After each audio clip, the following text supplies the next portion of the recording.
যাচ্ছি হচ্ছে ঘুরতে, কারণ ঈদে সবাই ঘুরতে যায়, তো আজকে আমরাও যাবো, তো চলো যাই। সো গাইজ আমরা বের হয়ে গেলাম অ্যান্ড আমরা আসছিলাম সাদিয়াস কিচেনে, তার আগে গেলাম বাকি ঘরে।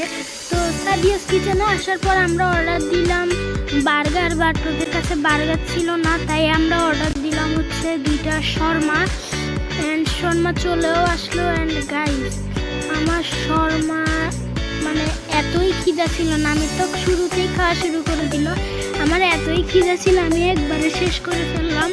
অ্যান্ড ওদের গাইজ শর্মাটা খুবই মজা, অনেক মজা, এটা তোমরা ট্রাই করবা। সাদিয়াস কিচেন এরিয়াটা নামই তো মোজো দেখলেই তিরিং বিরিং শুরু করে দেয়। একটা মোজো নিলাম, দেখো ওর অবস্থাটা। তো বের হয়ে হচ্ছে আমরা সাইডে, তো এই আমরা গেলাম কাচ্চি ডাইনের অপোজিট সাইডের একটা রেস্টুরেন্ট, যেটার নাম ফুচকা নাকি একটা ছিল, অনেক ভিড় ছিল গাইজ ওখানে। তো আমরা গেলাম, অর্ডার দিলাম একটা দই ফুচকা, বাট গাইজ এত ভিড় আর এত অর্ডার ছিল ওখানে, আমরা অলমোস্ট 20 মিনিট দাঁড়ায় থাকার পরও পাই নাই ওই ফুচকাটা।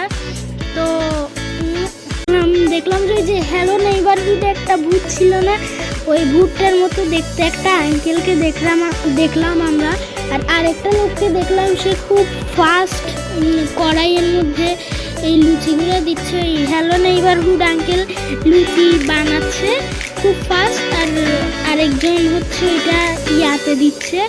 তো অনেকক্ষণ ওয়েট করার পর অবশেষে চলে আসলো আমাদের দই ফুচকা। গাইস দই ফুচকার লুকটা দেখো, আর আমি তো আসার সাথে সাথে খাওয়া শুরু করে দিল।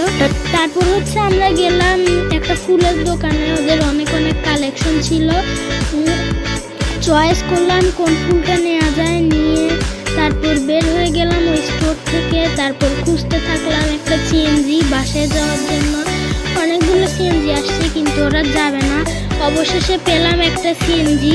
এরপর রওনা হয়ে গেলাম বাসার উদ্দেশ্যে। এরপর আমরা চলে আসলাম বাসায়। গাইজ আজকের ব্লগটা ছিল এটুকুই।